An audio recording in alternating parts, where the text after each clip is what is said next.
ఆలూని ఇలా చెక్కు తీసేసి ముక్కలుగా కట్ చేసి కుక్కర్లో ఉప్పు వేయకుండా ఒక విజిల్ రానియాలి.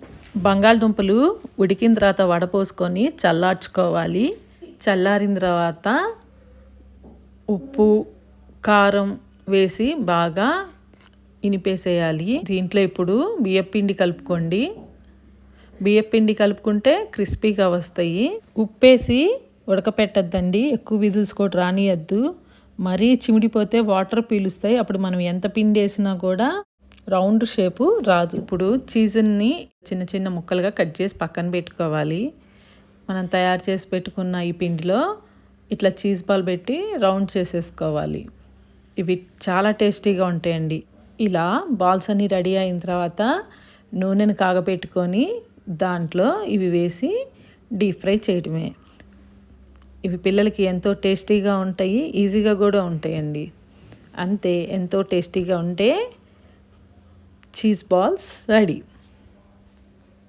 మీరు ఒకసారి ట్రై చేసి చూడండి.